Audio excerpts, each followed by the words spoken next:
இந்த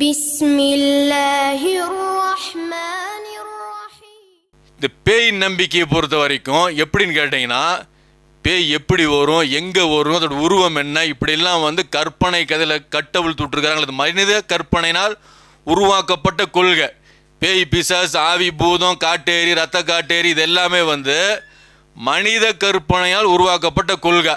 அந்த மனித கற்பனை உருவாக்கப்பட்ட கொள்கை அப்படிங்கும்போது மனுஷன் தனக்கு எப்படி நினைக்கிறானோ அப்படி எல்லாமே வந்து இந்த கொள்கைகளை சொல்லி மக்களை வந்து திசை திருப்புவாங்க. அதில் ஒன்று தான் இந்த பேய் அப்படின்னாவே இரவு 12 மணிக்கு மேலே வரும் இப்படிங்கிற ஒரு நம்பிக்கை வந்து சமுதாயத்தில் விதைச்சிருக்கிறாங்க. இரவு 12 மணிக்கு மேலே தான் வரும். ஏன் இரவு 12 மணிக்கு மேலே வரணும்? அப்போ என்னன்னு கேட்டால், இது வந்து இறைவன் புறத்திலிருந்து வந்த வழிகாட்டுதல் கிடையாது.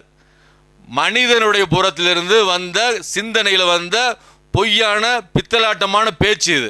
அப்போ என்னன்னு கேட்டிங்கன்னா, 12 மணிக்கு மேலே தான் வரும், நைட் 12 மணிக்கு மேலே வரும், அதுவும் தனியாக இருக்கிறவங்கள தான் பேய் பிடிக்கும்.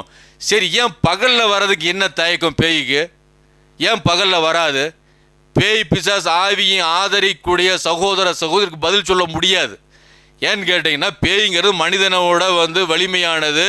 அப்படிங்கும்போது அது ஏன் வந்து மக்கள் நடமாட்டம் இல்லாத நேரத்தில் தான் வரணும்? மக்கள் நடமாட்டம் இல்லாத நேரத்துலையும் அது மக்கள் வந்து தனியாக போகும்போதும் அது மாதிரி தான் வந்து வரும், அது மாதிரி தான் பிடிக்கும் அப்படிங்கிற மாதிரி ஒரு விஷயத்தை உருவாக்குறாங்க. இது ஏன் அப்படின்னு கேட்டிங்கன்னா, இரவு அப்படின்னாவே ஒரு அமைதியான சூழல் இருக்கும். இது எல்லாத்துக்கும் தெரிஞ்ச விஷயம்தான். ஒரு அமைதியான சூழல் இருக்கும்போது அந்த அமைதியான சூழலில் ஒரு சின்ன சப்தம் கேட்டால் கூட உள்ளத்தில் ஒரு பயம் ஏற்படும். அது அமைதியான சூழல். இரவுங்கிறது வந்து மக்கள் நடமாட்டம் குறைஞ்சிரும். நைட்டு ஒரு 12 மணி, 1 மணி, 2 மணிங்கும் போது மக்கள் நடமாட்டம் இருக்காது. இப்போ மக்கள் நடமாட்டம் இல்லை அப்படிங்கும்போது அந்த சூழலில் மனிதனுக்கு இயல்பாகவே பயம் இருக்கும். உதாரணத்துக்கு நம்ம வந்து பகலில் போயிட்டுருப்போம், ஒரு எலியோ பெருக்க நமக்கு குறுக்கால ஒரு பூனையோ போச்சுன்னா பெருசாக பயம் வராது பகலில். அது இரவில் போன ஒரு கருக்குன்னு பயம் வரும். இது இரவுக்குன்னு சொல்லி ஒரு தனிமையாக இருக்கும், வெறுமையாக இருக்கும். இப்படிங்கும்போது பயம்ங்கிறது மனிதனுக்கு வந்து அல்லாஹ் கொடுத்துருக்குறான். இதை தான் அவங்க பயன்படுத்துகிறாங்க. பயன்படுத்தி தான் வந்து இரவில் பார்த்தீங்கன்னா, உதாரணத்துக்கு பகலில் வந்து ஒருத்தர் கருப்பு ட்ரெஸ் போட்டு போகிறாரு, நமக்கு எந்த பயம் வராது.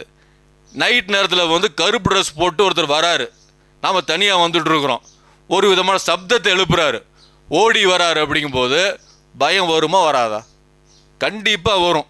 அப்போ இந்த பயத்தை தான் வந்து இவங்க மூலதனமாக வச்சுருக்கிறாங்க. அதே மாதிரி பார்த்தீங்கன்னா, மரம் வந்து ஒரு அசையும், மரம் அசைஞ்சிட்டு இருக்கும் பகல்லலாம், அது நமக்கு பெருசாக தெரிவிக்காது. அதே இரவு நேரங்களில் பார்த்தீங்கன்னா அந்த மரம் அசைவதெல்லாம் பார்த்தீங்கன்னா வித்தியாசமாகவே காட்சிப்படும். நம்மளை கூப்பிடுற மாதிரிலாம் இருக்கும். சில மரங்கள், மரம் அடர்த்தி அப்படி இருந்துன்னு வைங்க, 2 மரம் இப்படி கோத்த மாதிரி இருந்தது அப்படின்னா நம்மளை கூப்பிடுற மாதிரி இருக்கும். அது ஆடிக்கிட்டு தான் இருக்கும். அந்த இருட்டில் வந்து வித்தியாசமாக தெரியும்.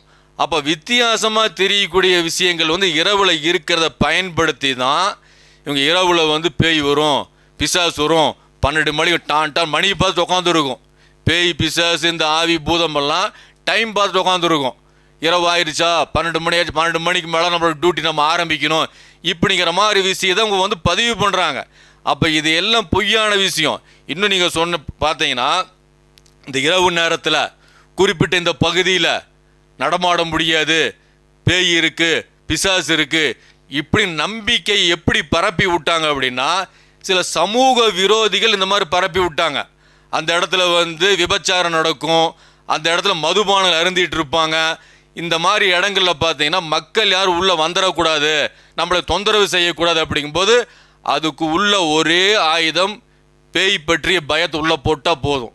அந்த ஏரியா பக்கம் வருவாங்களா, 10 மணிக்கு மேலே இங்கே சவுண்டு வரும், இங்கே நடமாட முடியாது, 11 மணி ஆச்சுன்னா கொஞ்சம் உக்கிரமாக இருக்கும், 12 மணி ஆயிடுச்சு அப்படின்னா முடிஞ்சது, ஒன்றுமே பண்ண முடியாது. இப்படிங்கிற மாதிரி ஒரு கதையை வந்து கட்டி விட்டாங்க. அப்படின்னா இந்த மாதிரி பேய், பிசாஸ், ஆவியெல்லாம் கட்டி விட்டவங்களாம் ரொம்ப ரொம்ப கெட்டவங்க.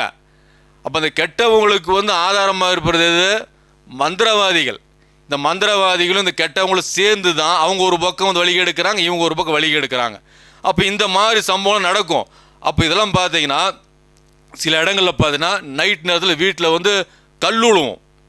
இப்போ சமீபத்தில் கூட சில சேனல் கூட வந்துச்சு, இரவில் திடீர்னு கல் உழுகுது, மோகினி பிசாசு போடுதா, என்ன போடுன்னு தெரியலையே அப்படின்னு சொல்லி. இது சில சமூக விரோதிகள் பண்ணுறது. பிடிக்காதவங்க வீடு இருக்கா, ஒளிஞ்சிருந்து இரவில் வந்து ஒளிஞ்சிருந்து கல் எறிய முடியும், இரவில் அவ்வளோ சீக்கிரம் கண்டுபிடிக்க முடியாது.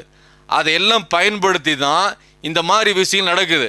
இது சம்மந்தமாக பார்த்தீங்கன்னா நிறைய விஷயங்கள் இருக்குது. இலங்கையில் கூட, அதாவது மனக்கோலஞ்சு ஒரு புக்கு, அந்த புக்கில் கூட என்ன பதிவு பண்ணுறாங்கன்னா, இரவு நேரம் ஆச்சு அப்படின்னா ஒரு இடத்துல வந்து அக்னி மாதிரி பந்து மாதிரி வருது, அதாவது வந்து அக்னி பேய், அக்னி பிசாசுன்னு பேரை வச்சு மக்கள் பயந்து இருக்கிறாங்க. அப்படியே வந்து ஒரு குறிப்பிட்ட நேரம் இரவு 12 மணி ஆகும்போது அது அப்படியே போகுது, பந்து மாதிரி நெருப்பில் அப்படி போகுது.